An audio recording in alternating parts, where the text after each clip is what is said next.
the funniest part about this too is that Yeah. the two guys that we're talking about first, and I think the two guys that are going to be the highest ranked in this offensive tackle class, they were both not highly recruited kids. I forgot that Joe Alt was only a 3-star recruit. He wasn't the most sought after offensive tackle prospect at Notre Dame in his particular class. And we have seen an ascension on his part to the level of success that he has had early on, to the point where he is a PFF darling. He is a guy who statistically really gives up no pressures. 6'8", 315 pounds. The dude is freaking massive. One of the things that I wrote down, I don't think he's as flexible as Olu Fashanu, which is kind of hard for him to be because he's so tall. It's hard for a guy like that to be flexible, but he is flexible for his size. I have never seen a 6'8" player play that low to the ground, get that low in his stance the way that he does. That is really freaking hard. And if you are able to accomplish this, that is what sets you up for being a good offensive tackle. Because a lot of times when you have these 6'8" guys, they win with their length. And that's what Joe Alt does. He wins with his length, and that is lethal. I'm wondering if maybe he's got like 37-inch arms or something ridiculous like that, if that's even possible. But he wins with his length. But what helps him win even more consistently is that he doesn't play too high. He doesn't let himself rise too much.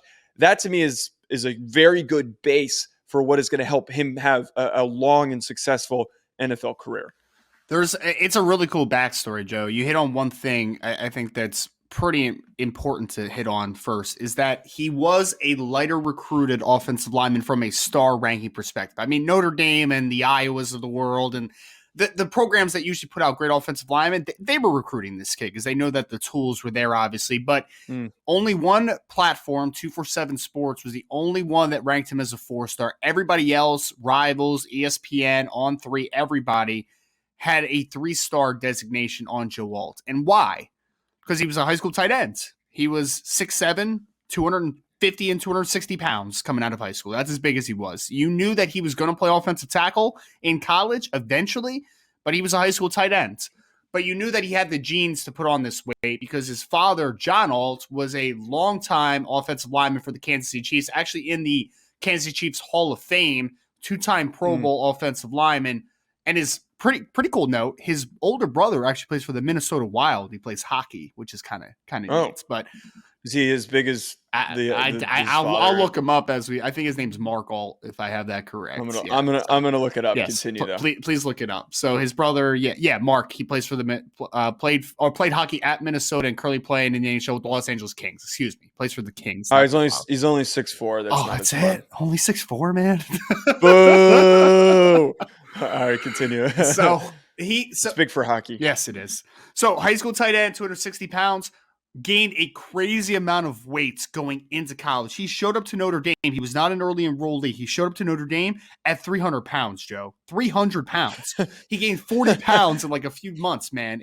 It's an insane weight gain. And obviously there was some hesitation of like, is that good weight? Is that bad weight? And it turned out it was pretty good weight. You know, he had put that stuff, he had put good amount of muscle on, obviously. And he was pressing to duty earlier than people were anticipating. They thought he was going to be a freshman redshirt. Instead, as a true freshman, he was pushed into duty at probably 4 or 5 games into the season because Blake Fisher, who was the highest ranked offensive lineman in that class, was starting left tackle, got hurt in the first game of the season, and they had a revolving door of left tackles for a couple games. Eventually, Joe Alt gets the starting job, and he hasn't looked back since. Now he's standing 2 years later at 6'8", 315 pounds. And, I mean, quite frankly, Joe, I'll put it this way. I think the length is a good thing that you hit on there. I think this kid is stupid long. Like, these arms are going to be like 35 plus easy, I think. No, I think he might be longer than that, He might. I don't know. Because, like, my thing with him is, like, I don't think his upper body is that strong, which I want to talk about in a second.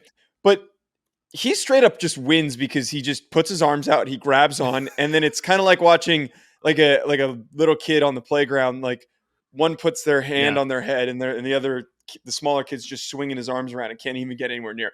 I don't know, man. He might have if Paris Johnson had, 36? 36, yeah. He's got to have longer than Paris Johnson's arms. His look way longer. It might be. I mean, he's one of those guys that literally he's like playing long arm on the offensive side of the football, where it's just like you're not going to be able to. But I Hilarious. think the thing that we don't want to underrate with this kid though is that he is a good athlete. He moves well. He's very smooth with that left tackle. I mean, with that tight end background, very smooth, long. And I always think that for a guy that just finished up his second year of college, still only 20 years old, this kid is incredibly nuanced, man. He understands how to use his hands. He understands how to use angles. I know you want to get into the strength profile. I think that is something that still needs to improve. There's no doubt. Yes. Like, he is not the strongest offensive tackle of all time, but what he has is he has the technical refinement for a 20-year-old that's pretty dang rare, and he has that size and length that you look at and say, that kid's going to be a stud in the NFL, like absolute stud. If that strength profile comes, then I think that completes him to being a perennial all-pro type of conversation. But if nothing else, man, he is going to be one of those offensive tackles where it might never be flashy, but it's just always going to be good. And you're just like, he doesn't give up a ton. Like, he reminds me, and like, this is not a comp. Please, guys, listen to me here. I'm not saying that he's going to be Joe Thomas. I'm not going to say that, okay? But what I'm saying is that there is a little bit of a comparison in the sense Joe Thomas wasn't a physically dominant mover at the point of attack, right? Like, he didn't move guys off the line of scrimmage. But what Joe Thomas never did, Joe, was give anything up. He was just like an eraser, right, man. You're just like, he just got the job done and he never gave up anything. Like, it just, you went through games where you're just like, man, I forgot Joe Thomas played today. And that is the biggest compliment you can give to a left tackle, because they're going to be facing, pound for pound, one of the best athletes on the defensive side of the football. And the guy that they want to be a game wrecker is in that right side defensive end. They want that guy to be able to make a bunch of game-changing plays. And a guy like Joe Alt, I feel like, is just going to go through a game. You're just going to be like, wow, he just did his job every play. Like, he just made it happen. And that's just kind of what I feel about Joe Alt, man. He just gets it done. He gets it done really well. So I do want to discuss the, like, for what needs to improve on him. I think that when you have a tall guy like this, like, they tend to play from a narrow base sometimes, and that's how you lose reps, when you're playing from a narrow, unbalanced base. But I will say, as big as he is at 315 pounds, I think he gets to get bigger. I really do. I think that like his ass is way too, like, maybe 340. He's that tall that he might need. Whoa! I might be getting a little. I'm at 335. Let's say 335. Let's meet in the middle there. I just think his legs are very thin, and I think that's part of the reason why sometimes he plays with a narrow base, and it's just hard to win when you don't have a heavy base.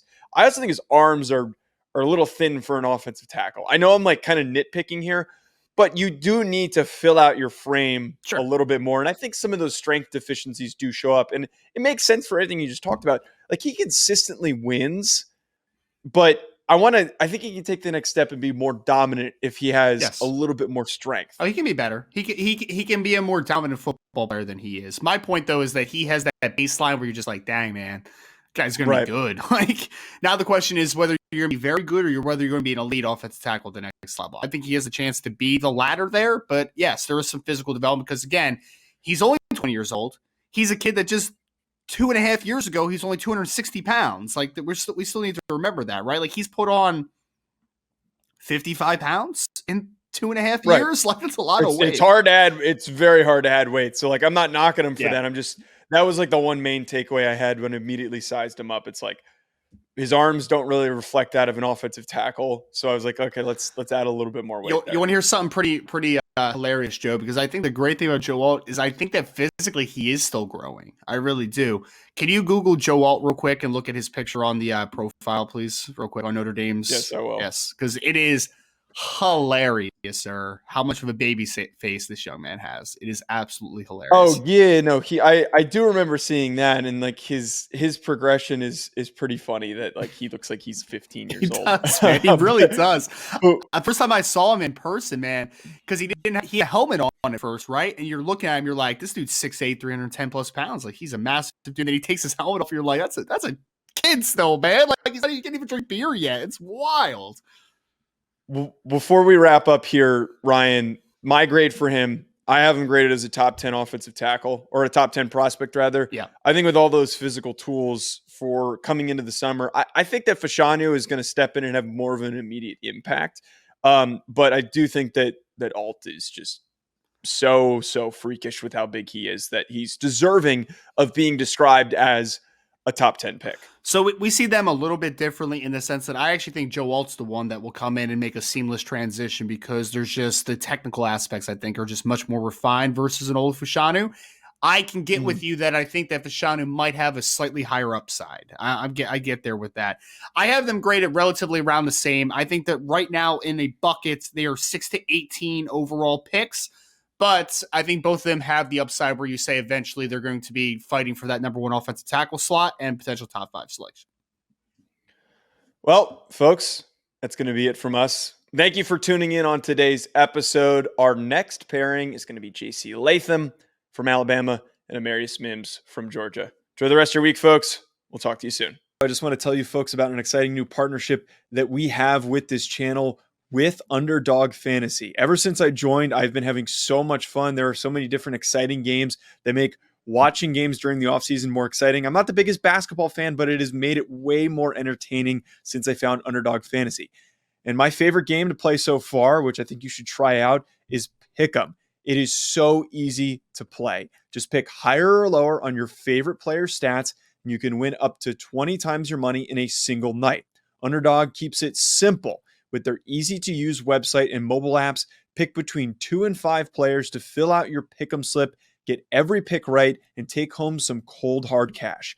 Use code HACK, H-A-C-K, HACK, like the name of this channel. Use code HACK to get your first deposit doubled up to $100 by Underdog. Go sign up. You won't regret it. You're going to have a blast. Check out Underdog Fantasy. I also want to tell you folks about our other recurring sponsor that we have on this channel, that being BetOnline, betonline.ag, which is all the updated odds, news, and anything for sports betting. It's my go-to source for when I want to be betting specifically on games. I love betting on college basketball or the NBA, especially, again, during the offseason. Always looking for more fun ways to be focused in on some of these other sports. It's betonline.ag and use promo code BELIEVE50. It's promo code BELIEVE50. To get 50% welcome bonus on your first deposit. Bet online, where the game starts.